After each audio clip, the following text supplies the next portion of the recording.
Hi ಎಲ್ಲರಿಗೂ Soumya's world ಚಾನಲ್ಗೆ ನಿಮ್ಮೆಲ್ಲರಿಗೂ ಸ್ವಾಗತ. ಹೇಗಿದ್ದೀರಾ ಎಲ್ಲರೂ? ಚೆನ್ನಾಗಿದ್ದೀರಾ ಅಂತ ಅನ್ಕೋತಾ ಇದ್ದೀನಿ.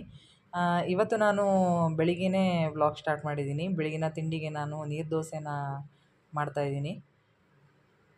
ಅಕ್ಕಿ ತಿಂಡಿ ತಿಂದರೆ ಏನೋ ಒಂಥರ ಚೆನ್ನಾಗಿರುತ್ತೆ. ಹಾಗಾಗಿ ಉದ್ದಿನ ದೋಸೆ ಅಥವಾ ನೀರು ದೋಸೆ ಆ ಥರದ್ದೆಲ್ಲ ದೋಸೆಗಳೆಲ್ಲ ನಮಗೆ ತುಂಬ ಇಷ್ಟ. ನಾವು ಚಿಕ್ಕವರು ಇರಬೇಕಾದ್ರೆ ನಾವು ಯಾವಾಗ್ಲೂ ಅಕ್ಕಿ ತಿಂಡಿನೇ ಜಾಸ್ತಿ ತಿಂದು ಅಭ್ಯಾಸ ನಮಗೆ. ತೆಳ್ಳನ ದೋಸೆಗೆ ಯಾವುದೇ ರೀತಿಯಾದ ಪರ್ಟಿಕ್ಯುಲರ್ ಶೇಪ್ ಇರೋದಿಲ್ಲ. ಹಾಗಾಗಿ ನಾವು ಹೇಗೆ ಬೇಕೋ ಹಾಗೆ ಹಾಕ್ಕೊಂಡು ಈಸಿಯಾಗಿ ಮಾಡ್ಕೋಬೋದು. ಟೇಸ್ಟ್ ತುಂಬ ಚೆನ್ನಾಗಿರುತ್ತೆ. ಕೆಲವರು ಕಾಯಿ ಹಾಕದೆ ಮಾಡ್ತಾರೆ. ನಾನು ಕಾಯಿ ಹಾಕಿ ಮಾಡ್ತೀನಿ. ಯಾಕೆಂದರೆ ನನಗೆ ಕಾಯಿ ಹಾಕಿದ್ರೆ ಟೇಸ್ಟ್ ಚೆನ್ನಾಗಿ ಬರುತ್ತೆ ಅಂತ ನಮ್ಮ ಅಮ್ಮ ಹೇಳ್ಕೊಡ್ತಿದ್ರು. ಹಾಗಾಗಿ ನಾನು ಅಮ್ಮನ ಮೆಥಡನ್ನು ಫಾಲೋ ಮಾಡ್ತೀನಿ. ವ್ಯತ್ಯಾಸ ಇಷ್ಟೇ ಅಂದರೆ ಒಂದು ಟೇಸ್ಟ್ ಚೇಂಜ್ ಆಗುತ್ತೆ, ಮತ್ತೊಂದು ಮಾಡಿಟ್ಟು ಸ್ವಲ್ಪ ಹೊತ್ತು ನಂತರ ಅದು ಗಟ್ಟಿಯಾಗುತ್ತೆ. ಕಾಯಿ ಹಾಕದೆ ಮಾಡಿದ್ರೆ. ಕಾಯಿ ಹಾಕಿ ಮಾಡಿದ್ರೆ ಅದು ಎಷ್ಟೊತ್ತಿಟ್ರೂ ಮೆತ್ತಗೆ ಹಾಗೇ ಇರುತ್ತೆ. ಅದು ತುಂಬ ಚೆನ್ನಾಗಿರುತ್ತೆ. ಹಾಗೆ ಟೇಸ್ಟ್ ಕೂಡ ತುಂಬ ಚೆನ್ನಾಗಿರುತ್ತೆ ಕಾಯಿ ಹಾಕಿ ಮಾಡಿದ್ರೆ. ನನಗೆ ತೆಳ್ಳನ ದೋಸೆ ಜೊತೆ ನೀರು ದೋಸೆ ಜೊತೆ ನಾವು ತೆಳ್ಳನ ದೋಸೆ ಅಂತ ಹೇಳ್ತೀವಿ. ನೀರು ದೋಸೆ ಜೊತೆ ನನಗೆ ಟೊಮೆಟೊ ಸಾರು ತುಂಬ ಇಷ್ಟ ಆಗುತ್ತೆ. ತುಂಬ ಚೆನ್ನಾಗಿ ಕಾಂಬಿನೇಷನ್ ಕೂಡ ಅದು. ಹಾಗಾಗಿ ನಾನು ಟೊಮೆಟೊ ಸಾರನ್ನು ಮಾಡಿದ್ದೀನಿ. ಈ ದೋಸೆನ ಮಾಡಿಟ್ಟು ಆಮೇಲೆ ತಣ್ಣಗಾದ್ಮೇಲೆ ತಿನ್ನೋದಕ್ಕೆ ಅಷ್ಟೊಂದು ಟೇಸ್ಟ್ ಇರೋಲ್ಲ. ಮಾಡ್ತಾ ಮಾಡ್ತಾ ಹಾಗೇ ತಿನ್ನೋದಕ್ಕೆ ಟೇಸ್ಟ್ ಇರುತ್ತೆ, ಬಿಸಿ ಬಿಸಿಯಾಗಿ.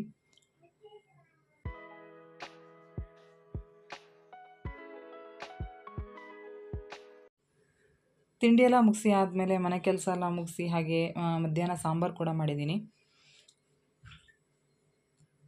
ಮತ್ತೆ ಮಧ್ಯೆ ಯಾವುದೂ ವಿಡಿಯೋ ಮಾಡೋಕ್ಕೆ ಹೋಗಲಿಲ್ಲ ನಾನು. ಸಂಜೆ ರಾಯರ ದರ್ಶನಕ್ಕೆ ಹೋಗೋಣ ಅಂತ ಅಂದ್ಕೊಂಡಿದ್ದೀನಿ. ನಾನು ನಿಮ್ಮನ್ನು ಕೂಡ ಕರ್ಕೊಂಡು ಹೋಗ್ತೀನಿ, ನಾನು ರಾಯರ ದರ್ಶನ ಮಾಡೋಕ್ಕೆ ಹೋದರೆ.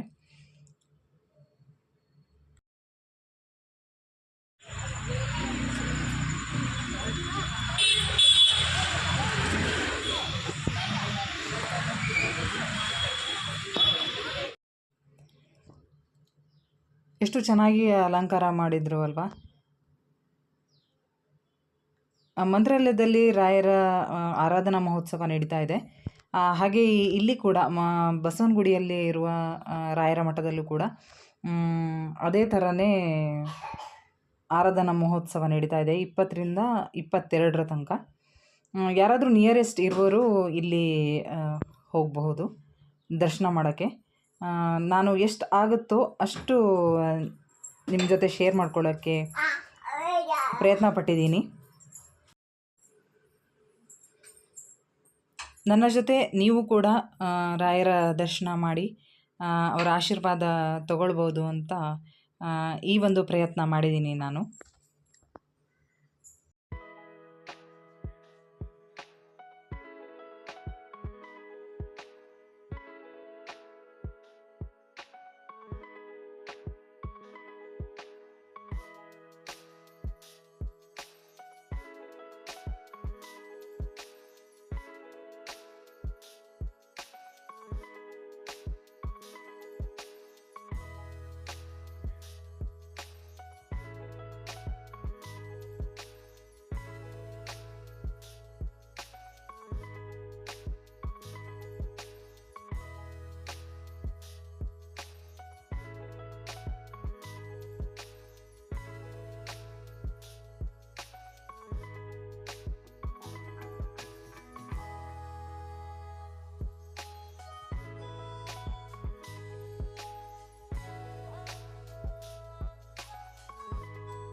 ಇವಾಗ ಕರೆಕ್ಟಾಗಿ ರಾಯರ ದರ್ಶನ ಸಿಕ್ತು. ಯಾಕೆಂದರೆ ತುಂಬ ಅವಾಗ ಕ್ರೌಡ್ ಇದ್ದಿದ್ದರಿಂದ ಅಷ್ಟೊಂದು ಕರೆಕ್ಟಾಗಿ ಕಾಣಿಸ್ತಿರ್ಲಿಲ್ಲ. ಇವಾಗ ಸ್ವಲ್ಪ ಕ್ಲಿಯರ್ ಆಯಿತು, ಹಾಗಾಗಿ ಸರಿಯಾಗಿ ಕಾಣಿಸ್ತಾ ಇದೆ.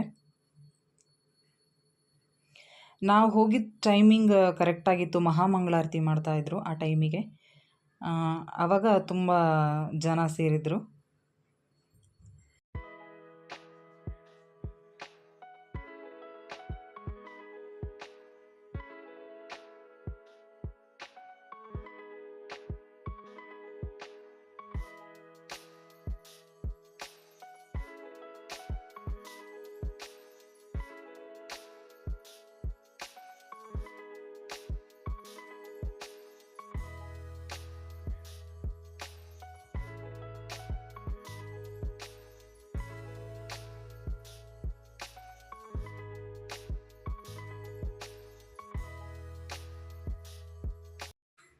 ಇದು ಮಠಕ್ಕೆ ಒಳಗಡೆ ಹೋಗೋಕ್ಕಿಂತ ಮುಂಚೆನೇ ಹೊರಗಡೆ ಆಂಜನೇಯ ಸ್ವಾಮಿ ಇದೆ.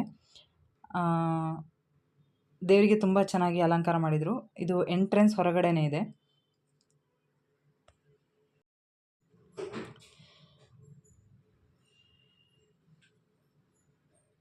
ಇವಾಗ ಜನ ಎಲ್ಲ ತುಂಬ ಕಡಿಮೆ ಆದ್ದರಿಂದ ಇವಾಗ ದೇವಸ್ಥಾನದ ಸುತ್ತ ಒಂದು ರೌಂಡ್ ಹೋಗಿ ಬರ್ಬೋದು. ಹಾಗಾಗಿ ಒಳಗಡೆ ಒಂದು ರೌಂಡು ದೇವರಿಗೆ ಒಂದು ಸುತ್ತು ಹಾಕಿ ಬರೋಣ ಅಂತ ನಿಮ್ಮನ್ನು ಜೊತೆಗೆ ಕರ್ಕೊಂಡು ಹೋಗಿದ್ದೀನಿ. ಬನ್ನಿ ಒಂದು ರೌಂಡ್ ಹೋಗಿ ಬರೋಣ.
ತಾರೀಕು 20ರಿಂದ 22 ತನಕ ರಾಯರ ಆರಾಧನಾ ಮಹೋತ್ಸವ ಇದೆ.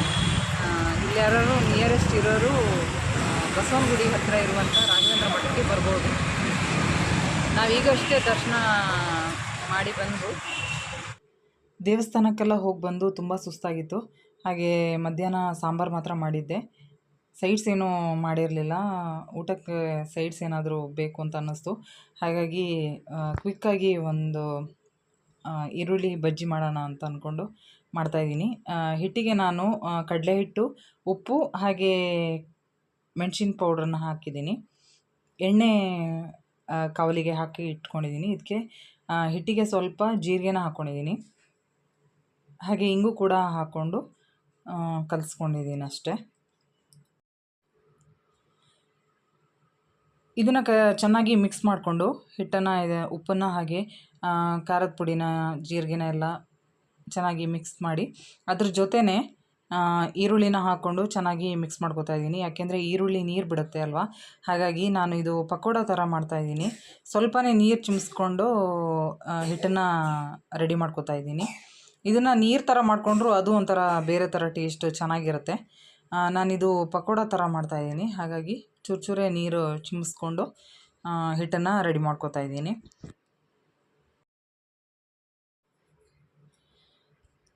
ಎಣ್ಣೆ ಆವಾಗಲೇ ಕಾಯೋಕ್ಕಿಟ್ಟಿದ್ದೆ. ಇವಾಗ ಎಣ್ಣೆ ಕಾದಿದೆಯಾ ಇಲ್ವಾ ಅಂತ ಚೆಕ್ ಮಾಡಿಕೊಂಡೆ. ಎಣ್ಣೆ ಕಾದಿದೆ.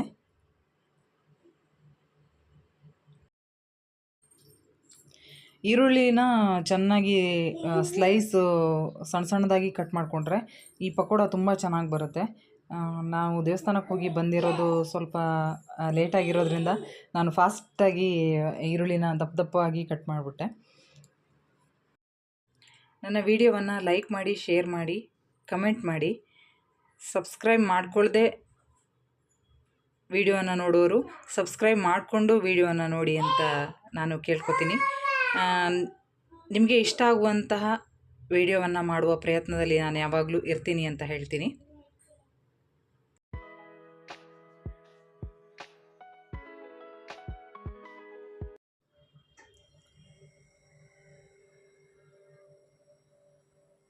ಬಜ್ಜಿ ಕೂಡ ರೆಡಿ ಆಯಿತು. ಇವಾಗ ನಾವು ಊಟ ಮಾಡ್ತೀವಿ. ಇದ್ರ ಜೊತೆಗೆ ನನ್ನ ವಿಡಿಯೋವನ್ನು ನಾನು ಇಲ್ಲಿಗೆ ಎಂಡ್ ಮಾಡ್ತೀನಿ.